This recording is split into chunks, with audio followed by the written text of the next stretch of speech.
오늘도 주님의 은혜와 평강이 여러분 모두에게 함께하기를 빕니다. 주님의 은총과 특별한 인도하심이 혼란하고 또 여러 가지 흔들리는 우리나라 또 우리나라 국민들 가운데 더욱 함께하기를 소원합니다. 군인들에게는 자기가 군인임을 알게 해주는 표식이 있습니다. 소위 군번줄이라고 하죠. 군번과 이름이 적혀 있는 그 인식표를 목에 다 걸게 돼 있습니다. 자, 이것은 설사 군인이 죽는다 하더라도 군인임을 알게 해주는 그런 표식이 되겠습니다. 자, 그렇다면 우리 기독교인들에게 인식표는 어떤 것일까 생각을 해보게 됩니다. 외관상으로는 십자가 목걸이를 한 그런 분들 보면 기독교인이겠구나 우리가 생각하게 되죠. 또 집 현관문에 붙어 있는 교회패, 그 교회패를 보면 이 집은 교회 다니는 집이구나, 교인이구나 생각을 하게 됩니다. 더러 차에 붙이고 다니는 그 익투스, 곧 물고기 모양, 그것을 보면 우리가 기독교인을 알게 해주는 표식이 될 수 있다 생각을 하게 됩니다. 식당에서 밥 먹을 때 식사 기도하는 분 보면 저분은 그리스도인이구나 우리가 생각할 수 있지 않습니까? 근데 요즘은 뭐 식사 기도도 날림으로 해버려 가지고 그냥 뭐 이러면 이제 기도가 끝나더라고요. 그러니까 이 기독교인임을 잘 알 수가 없는 그런 어떤 시대에 우리가 살고 있는 것 같습니다. 자, 그런데 솔직히 눈에 보이는 표식만 가지고 우리가 그리스도인이다 말할 수는 없습니다. 적절치가 않다라는 거죠. 예전에는 뭐 교회 다니는 분들 술 안 먹는다 이게 하나의 상징처럼 되어 있었는데 이제는 술 안 먹는 거 가지고 '나는 기독교인이다.' 자신할 수 없는 그런 시대에 우리가 살고 있습니다. 주일에 여러분들이 교회 오는 것만으로 '참된 그리스도인이다.' 말할 수 있을까요? 그것만 가지고는 '참된 그리스도인이라 말할 수가 없다.'라는 것입니다. 이제는 뭐랄까? 우리 그리스도인만의 뭔가 품위가 있거나 그리스도인만의 삶이 따라줘야 '저 사람은 그리스도인이구나. 기독교인이구나.' 그렇게 생각하지 않을까 싶습니다. 우리 개신교 교인들이 뭐 천주교 교인들이나 불교 신자들보다 사회적으로 신뢰를 더 못 받는다고 그렇게 우리가 말들을 하고 있지 않습니까? 왜 그런 왜 그렇다고 보십니까? 다 그리스도인다운 삶이 따라주지 못하기 때문에 그런 모습이 있는 것 아닌가 생각하게 됩니다. 그래서 우리 그리스도인만의 품이나 인격, 삶이 따로 있다. 우리는 그 점을 잊지 말아야 할 것입니다. 이제는 우리가 그리스도인만의 실존으로 내 믿음을 증명해야 하는 그런 시대에 우리가 살고 있습니다. 이제는 사람들이 복음을 그냥 말로 전해질 수 있는 그런 시대가 아니라는 거죠. 우리가 정말 그리스도인이라면 그 그리스도인만의 실존이 있고 그 실존을 나타내 보여야 그리스도인이고 또 그 그리스도인의 복음 전도가 효력을 발휘하게 될 것이라는 거죠. 자, 그래서 오늘 우리는 제목에서 보듯 그리스도인의 네 가지 실존을 살펴보고자 합니다. 여러분, 이 실존의 모습을 통해서 우리가 진짜 그리스도인임을 증명할 수 있는 저와 여러분 되실 수 있기를 축복합니다. 자, 그리스도인의 첫 번째 실존은요, 기쁨입니다. 4절을 보실까요? 주 안에서 항상 기뻐하라. 내가 다시 말하노니 기뻐하라. 바울의 입을 통해 우리에게 전해준 주님의 마음은요, 항상 기뻐하라는 것입니다. 바꾸어 말하면 늘 기뻐할 수 있다라는 거죠. 우리가 주님을 진짜 믿고 따른다고 할 때 우리는 환경과 상황에 관계없이 기뻐하게 되고 또 기뻐할 수 있다 믿습니다. 주님은 우리를 그렇게 인도하시는 분이라는 거죠. 그래서 우리가 주님을 믿는다고 하면서 뭐 사람들이 잔뜩 얼굴을 찌푸린다거나 온갖 울상을 다 짓는다고 하면 여러분 미안하지만 그 모습은요 주님을 우리가 진짜 믿고 따르는 모습이 아닐 수 있다라는 것 여러분 기억하실 수 있기를 바랍니다. 그러니 여러분 정말 표정 관리, 인상 관리 하실 수 있기를 축복합니다. 이게 얼굴로 나타나거든요. 여러분 우리 기독교는 기쁨의 종교입니다. 그래서 이 기쁨의 교회라는 이름을 가진 교회가 꽤나 많더군요. 다 이 복음의 핵심을 말해주고 싶은 것이라고 볼 수 있겠습니다. 주님은 우리에게 항상 기뻐하라 말씀하셨습니다. 뭐 상황이 좋고 기분이 좋으면 기뻐했다가 좀 아니다 싶고 안 좋은 일이 있으면 바로 울상이 되고 짜증을 내버리는 그런 것이 아니라 늘 기뻐하라. 너희들은 늘 기뻐할 수 있다.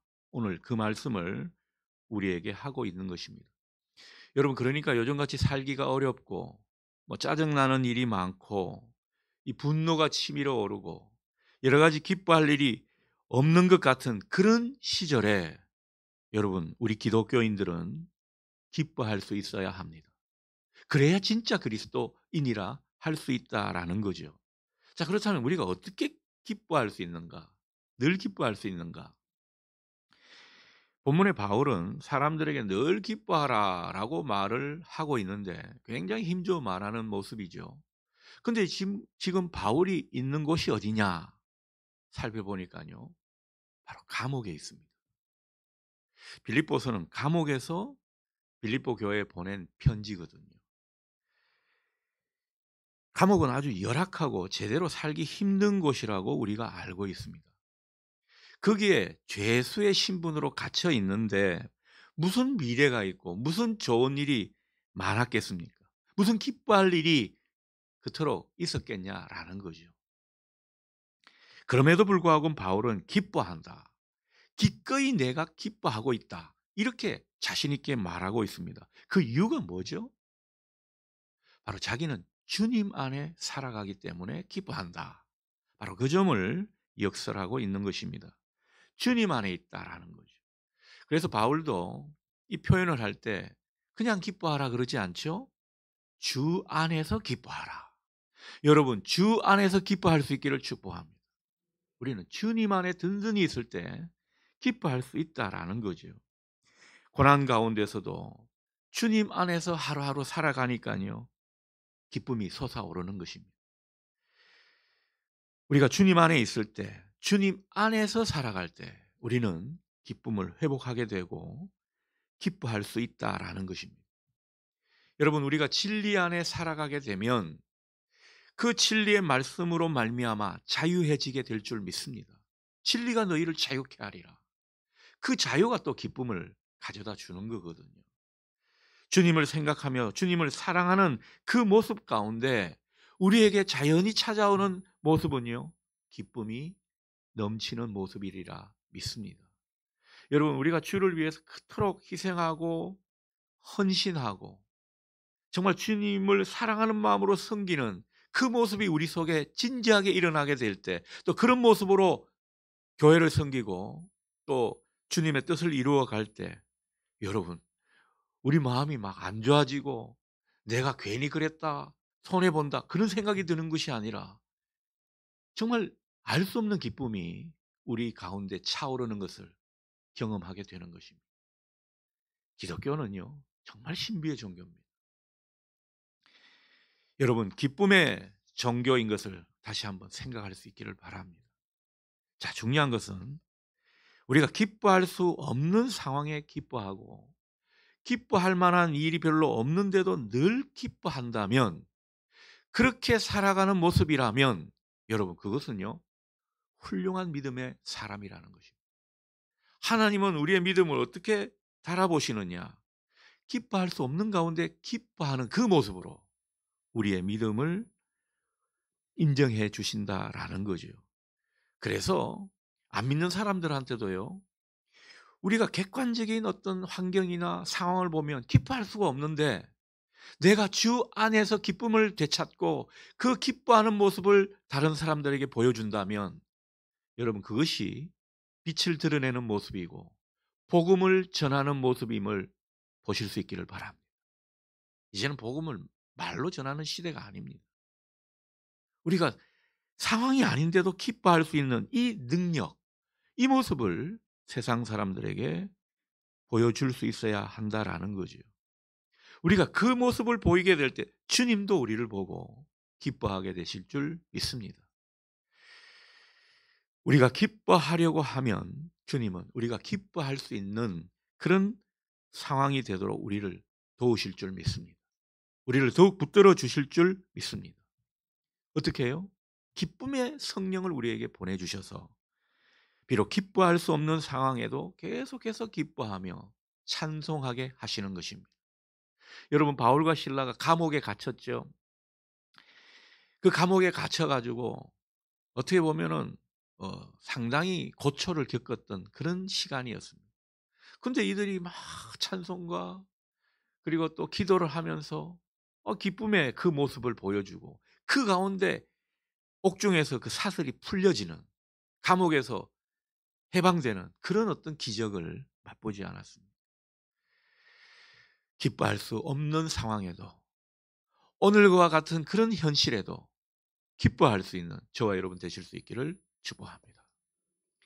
그리스도인의 두 번째 실존은 관용입니다. 5절 상반절을 보니까 너희 관용을 모든 사람에게 알게 하라, 그렇게 말씀하십니다. 여러분, 관용은 일반적으로 너그럽게 받아들이는 거죠. 그 가운데 용서하는 것이 관용이라고 할 수 있겠습니다. 더 적극적으로는요, 다른 사람을 존중하는 태도가 관용입니다. 자, 그런데 이 관용이란 말을 그 자체로 뜻을 살펴보면 어떻습니까? 너그러운 얼굴이란 뜻입니다. 관용, 용모 용자거든요. 자, 그렇다면 이 그리스도인의 얼굴은 너그러운 얼굴이 되어야 할 것입니다. 교회 지도자의 얼굴 또한 말할 것도 없습니다. 교회 지도자로 하나님이 부르시고 세우신 사람은요, 그 얼굴에서 너그러움이 보여야 합니다. 저분은 절대 용서하지 않을 것 같아. 저분은 나를 잡아 쫓을 것 같아. 이런 얼굴이 되어서는 안 된다는 거죠. 특히 목회자의 얼굴이 그렇습니다. 얼굴을 잔뜩 찌푸리면서 그래, 네 잘하는 거 한번 보자, 이런 식의 얼굴이 되면 안 된다라는 거죠. 그래서 저는요, 항상 이 거울을 보면서 얼굴을 살핍니다. 너그러운 얼굴이 되기 위해서. 여러분, 세상의 지도자들이 좀 그랬으면 좋겠습니다. 참 어제 정말 안타까운 일이 일어났죠. 정말 가슴 아픈 일입니다. 한편은 되게 이제 축제를 벌이고 좋아할 수 있지만은 또 그렇지 않은 한편은요, 얼마나 마음이 무거운지 모릅니다. 그래서 모든 목회자들은 이런 시점에서 중립을 지켜야 합니다. 그럼에도 불구하고 한 말씀 드린다면 이 대통령의 얼굴이 몇 년 사이에 참 많이 바뀌었다는 걸 저는 보게 되었습니다. 온화하고 또 뭔가 온유한 그런 얼굴, 겸손한 그런 모습이 어느새 많이 사라졌습니다. 여러분 한번 착 보십시오. 얼굴이 달라졌다라는 거죠. 이걸 보면서 우리 기독교인들이 정말 이 얼굴이 어떤 모습이냐가 참 중요하구나 생각하게 됩니다. 여러분, 모든 그리스도인들은요, 관용의 얼굴을 해야 될 줄 믿습니다. 겸손하고 온화한 얼굴이 되도록 힘써야 한다라는 거죠. 우리 그리스도인의 실존, 그리고 더 나아가서 품격을 드러내는 일이기 때문에 주님은 이것을 우리에게 말씀하고 있는 것입니다. 하지만 이 관용이란 게 참 어려워요. 쉽지가 않습니다. 왜 우리가 관용의 모습이 잘 되지 않을까? 여러분, 그 이유가 뭘까요? 관용의 얼굴은 다른 사람에게 너그러운 모습으로 나타나는 얼굴이라고 한다면 이 관용이 되지 않는 까닭은 나만 봐서 그렇습니다. 내 입장만 생각해서 그렇습니다. 내가 이기적일 때 우리는 다른 사람에게 인색하게 돼 있습니다. 그래서 우리가 너무 내 입장만 중히 여기거나 너무 나를 위해서 계산적인 그런, 나머지 남을 존중하지 않는 그런 모습이 있을 때 우리는 관용을 나타내기가 어렵습니다. 반대로 그래서 관용을 베풀려고 하면 어떻습니까? 나보다 남을 귀히 여길 줄 알아야 합니다. 상대방의 입장을 존중히 여겨야 한다라는 거죠. 설사 상대가 좀 시원찮아도 뭔가 좀 부족한 모습이 있어도 시대에 좀 뒤떨어지는 그런 모습을 보인다고 해도 존중해 줄 알아야 합니다. 넉넉하게 대할 줄 알아야 한다라는 거죠. 그래야 관용을 베풀 수 있고 너그러운 얼굴이 나타날 수 있다라는 것입니다. 우리는 다 하나님의 은혜를 받고 사는 사람들입니다. 은혜 아니면 살아갈 수 있는 사람들이 아닙니다. 우리는 넉넉한 마음으로 믿지 않는 사람들한테도 관용을 베풀 수 있어야 합니다. 그게 바로 은혜의 사람들의 합당한 모습이 되기 때문입니다. 주님은 오늘 우리에게 우리의 관용을 모든 사람이 알게 하라. 특별히 참 이 표현이 인상적이죠. 알게 하라는 거죠. 의식적으로 이것을 나타내 보여라라는 것입니다. 그리고 한 사람이라도 더 우리의 관용의 얼굴을, 너그러운 얼굴을 보여주라는 것이죠. 그 가운데 평화가 깃들 것입니다. 그 가운데 서로가 각박해지고 삭막해져 있던 모습이 바뀌게 될 것입니다. 그간 우리 기독교인들이 이런 넉넉한 가슴을, 그런 어떤 관용의 얼굴을 보여주지 못했기 때문에 세상이 더 각박하고 삭막해진 것은 아닐까 많이 반성이 됩니다.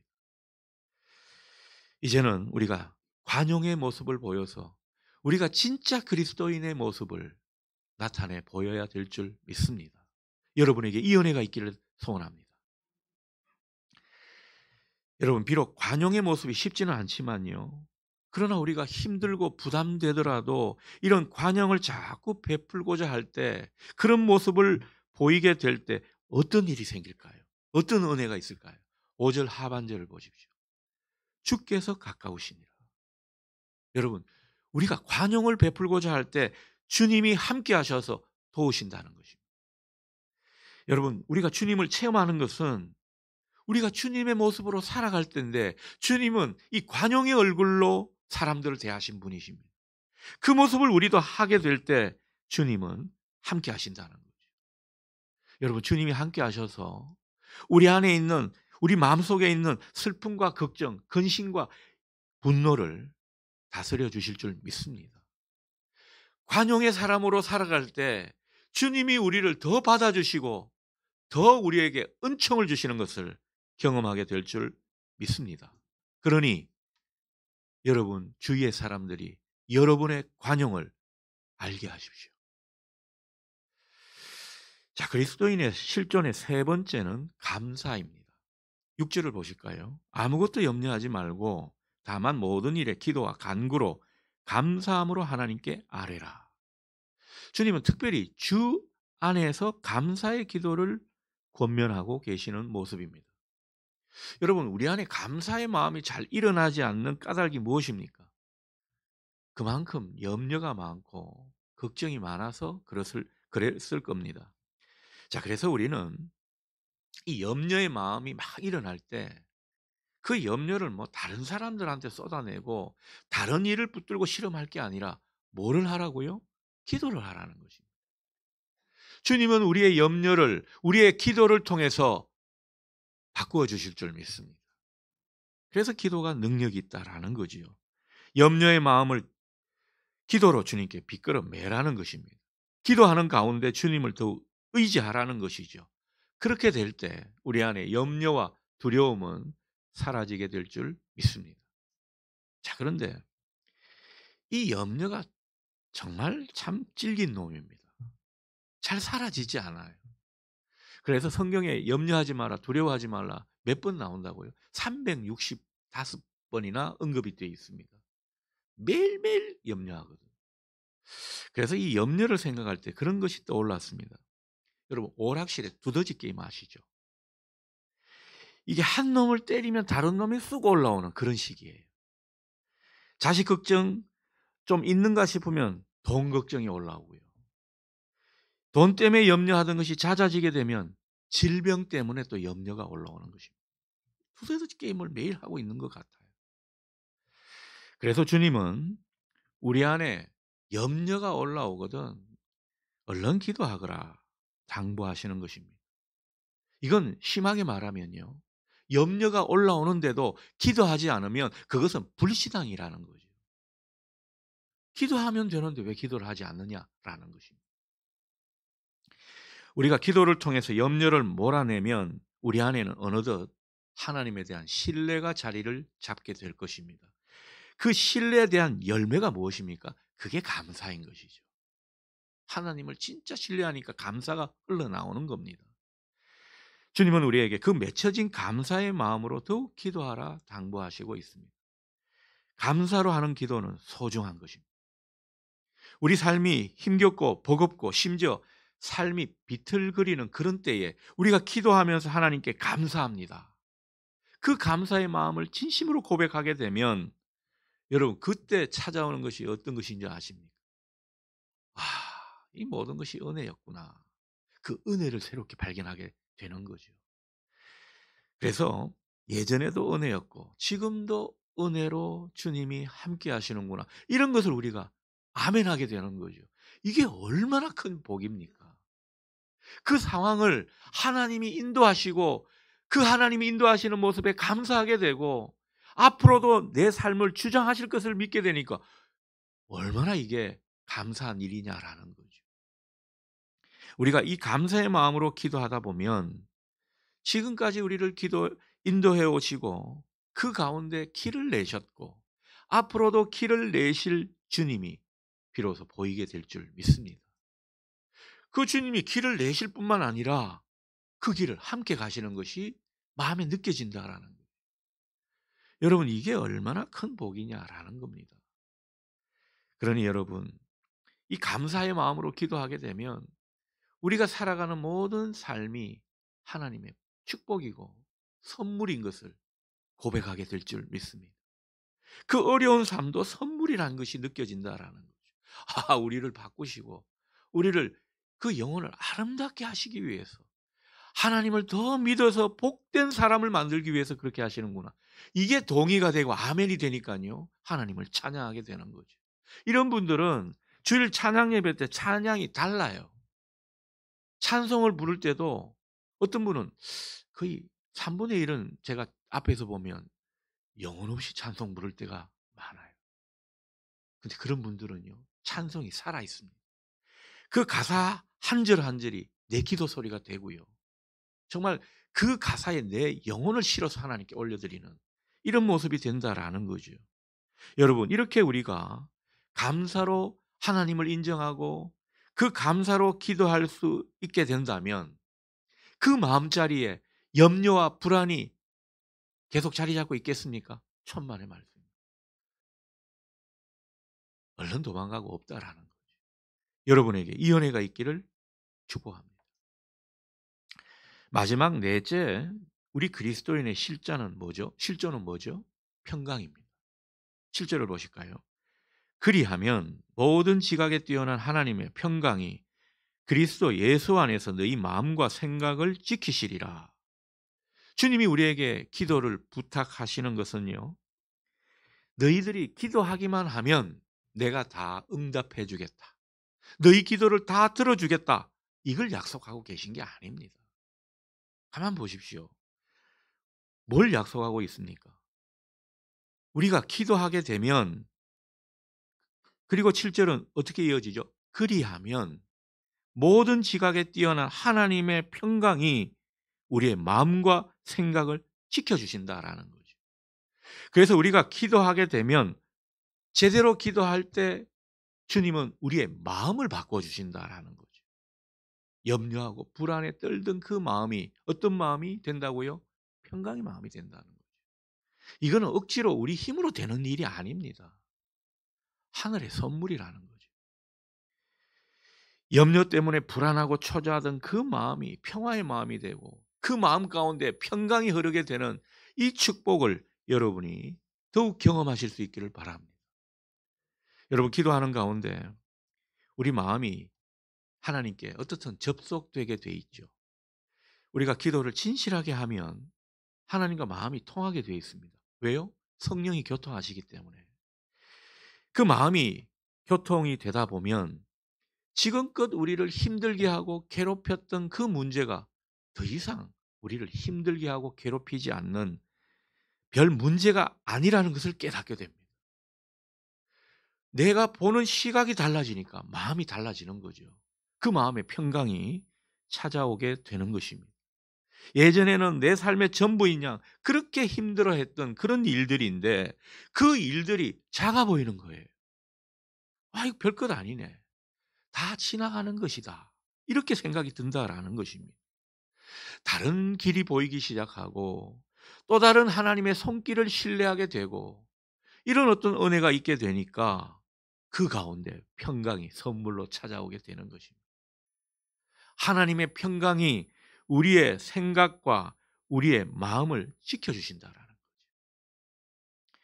여러분, 우리 기독교인들이 이 하나님의 평강이 선물로 주어지기 때문에 일희일비하지 않게 되는 것입니다.